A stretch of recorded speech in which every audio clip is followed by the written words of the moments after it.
Excusez, quand j'ai dit coupe, c'est que mon caméraman, il ne comprenait pas que je voulais faire une autre section dans une autre vidéo pour pas que ça soit trop long. Mais c'est pas grave. Hein? On marche par la foi, puis excusez si ça vous paraît un petit peu désagréable, mais c'est une nouvelle technique. Donc, on a parlé il y a quelques minutes concernant comme quoi l'importance de crucifier notre chair. Puis pourquoi les épreuves? Hein? On parle d'épreuves tantôt, les Israélites ont eu des épreuves, ils ont eu bien des difficultés, puis pourquoi? C'est pour nous rendre patients. C'est un fruit de l'esprit, la patience.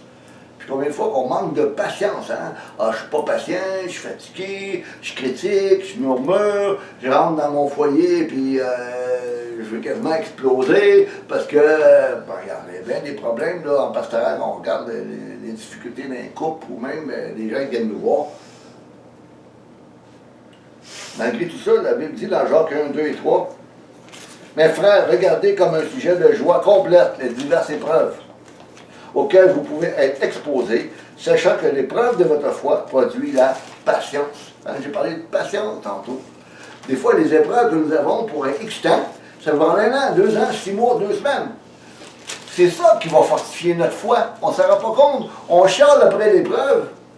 Puis quand Dieu nous sort de cette épreuve-là, comme qu'il a sorti Israël encore une fois d'Égypte, c'est là qu'on voit la grandeur de Dieu, pour qu'on réalise qu'on ne pouvait pas rien faire, qu'on était dans un cul-de-sac, puis Dieu nous a sortis de notre difficulté par pur miracle, puis qu'il nous a gardés.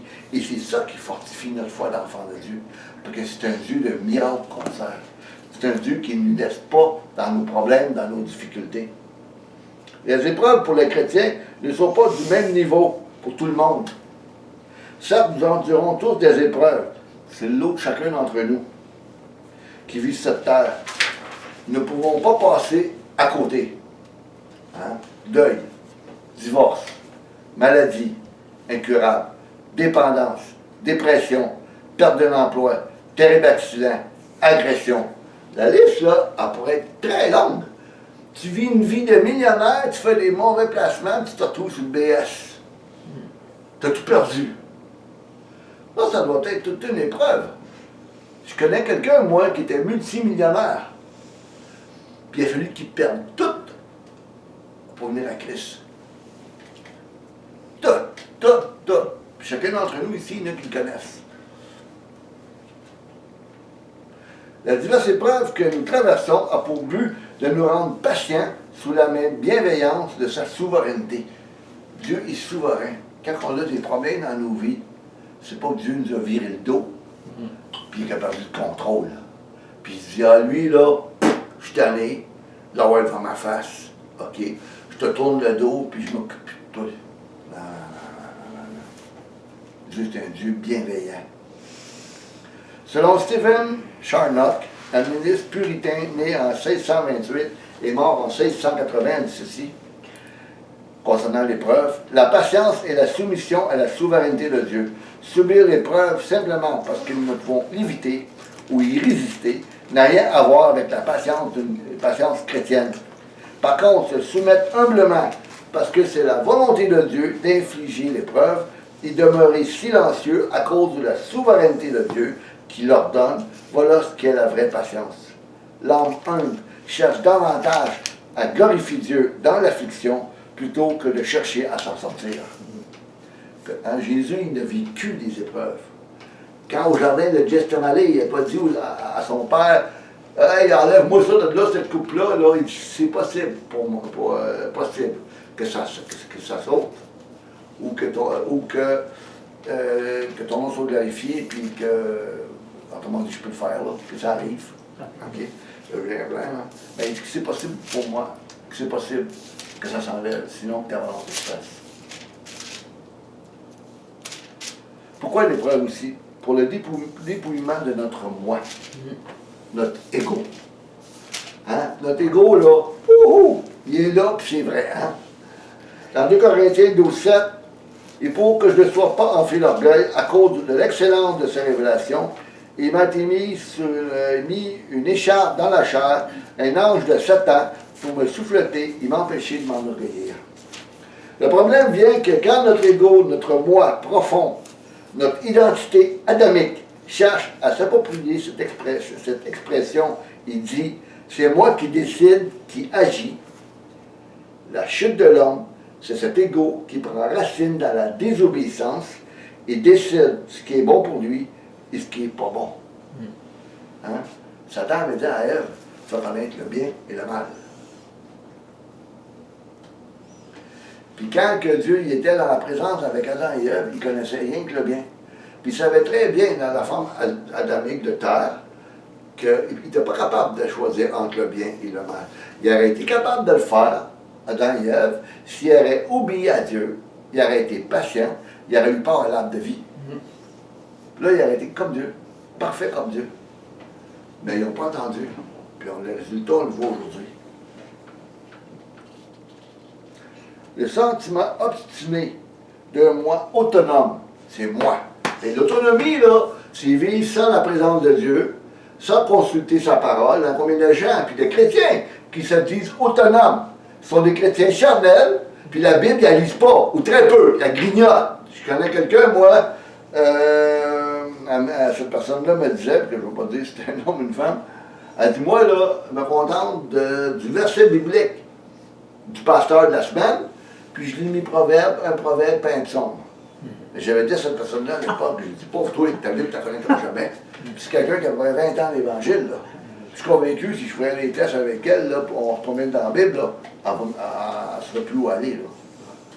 Mais par contre, ces gens-là sont les premiers à vouloir enseigner. Je me souviens très bien, moi, quand j'étais plus jeune que pasteur à l'époque, les années 90, il y avait un couple qui était venu me voir, puis il y avait des problèmes de couple assez sévères. Puis la femme, bon, je l'ai déjà dit dans une de mes vidéos, j'en ai d'autres, là, mais elle, c'était le summum. Elle cherchait Galate dans l'Ancien Testament. C'était la première qui voulait m'enseigner. Et j'ai été obligé de dire en privé, ma soeur, j'ai pas de problème que tu m'enseignes. Mais si tu veux m'enseigner, pourquoi tu cherches Galate dans l'Ancien Testament? Oui, c'est vrai que Galate parle de la loi, mais t'es pas à bonne place. Et souvent, c'est comme ça. J'ai enseigné à des pasteurs, moi, qui avaient la difficulté à chercher les livres dans leur Bible.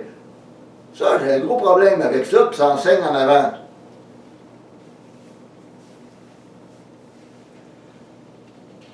Mais ça, on est obstiné. On cherche des excuses. On ne réalise pas qu'on veut être autonome pour vivre sans Dieu, puis on se donne une bonne conscience en lisant tranquillement notre Bible.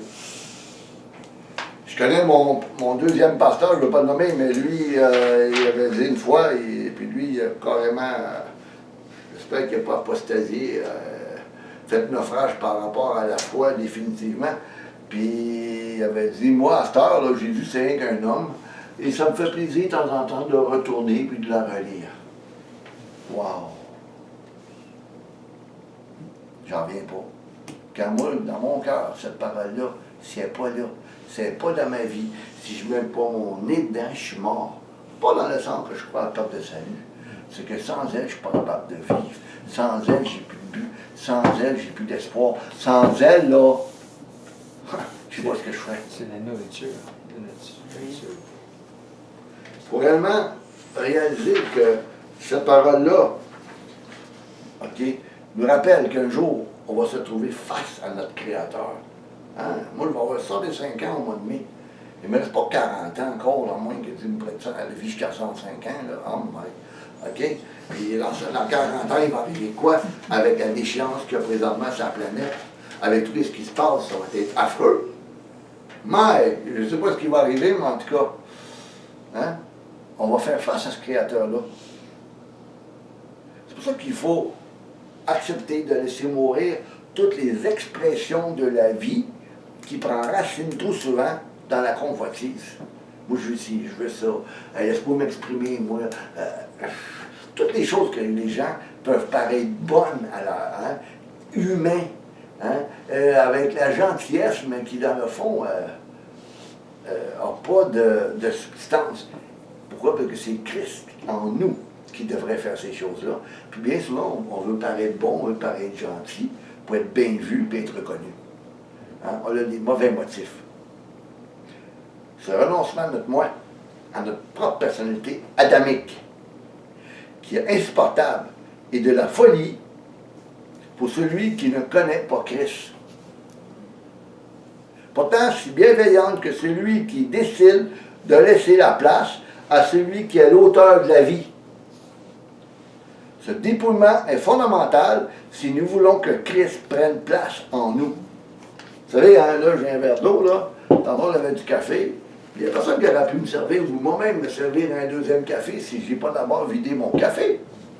Vous voulez être rempli de Christ, vous voulez être rempli de sa parole, vous voulez que Dieu travaille dans vos vies, mais à la première base, vous êtes rempli de vous-même.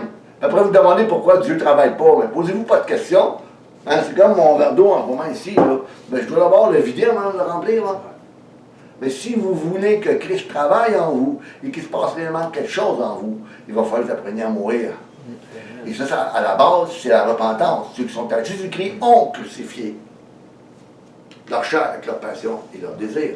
C'est qu'à la croix, quand on vient à lui, puis qu'on se repent, qu'on détourne nos mauvaises voies, c'est ça la crucifixion. J'ai décidé de mourir à mon ego, à tout qui est contraire à Dieu, puis j'ai décidé de marcher sur le chemin étroit et resserré, qui mène au salut.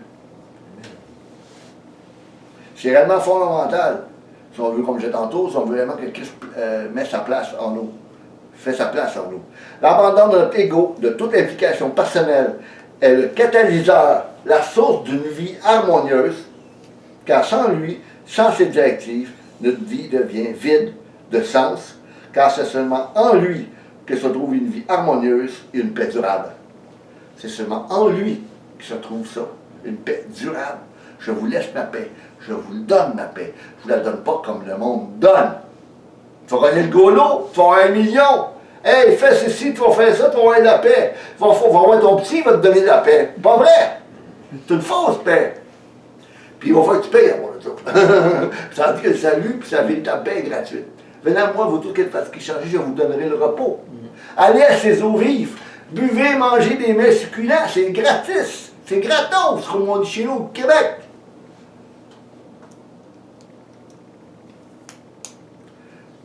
Les épreuves, pourquoi? Pour perfectionner, fortifier et enrichir. La première Pierre 5,10, le Dieu de toute grâce, qui vous a appelé en Jésus-Christ à sa gloire éternelle, après que vous aurez souffert un peu de temps, vous perfectionnera lui-même, vous affermira, vous fortifiera et vous rendra inébranlable. Sur ce chemin de renoncement, nous sommes comblés à la mesure de l'abandon de notre moi. La souffrance est cet abandon entre les mains de notre Créateur, malgré les difficultés qu'on peut avoir. Comme je le disais plus haut, le Dieu de toute grâce, comme l'apôtre Pierre le dit dans ce verset que nous venons de lire, est de se soumettre, nous qui sommes de l'argile, dans les mains de notre potier, afin qu'il fasse de nous, nous qui sommes que de l'argile, un vase d'honneur pour sa gloire. L'âme humble cherche davantage à glorifier Dieu, comme je disais précédemment, dans l'affliction, plutôt que de rechercher à s'en sortir. Au point, pourquoi les épreuves, quasiment terminé, si vous me permettez, pour que je puisse finir, pour aider à comprendre et à soulager la souffrance d'autrui. Ça parle de compassion.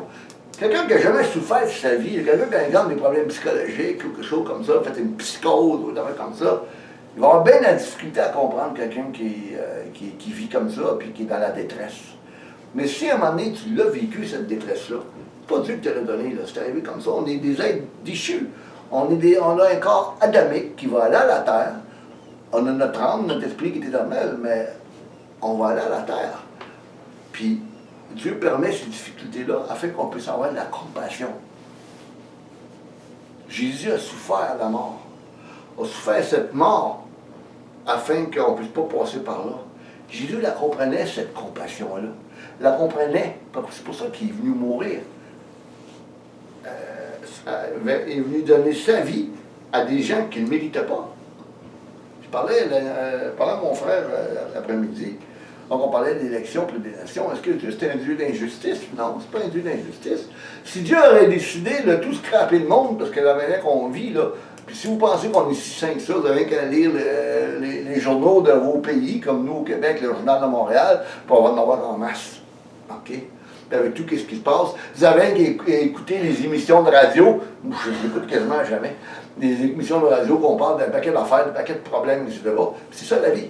C'est ça que Dieu voulait pour nous, pour l'humanité. Non, il voulait qu'on vive dans la paix, dans l'harmonie, dans l'amour. Puis Satan est venu tout détruire. Mais Dieu n'a pas dit son dernier mot. C'est pour ça qu'il est venu.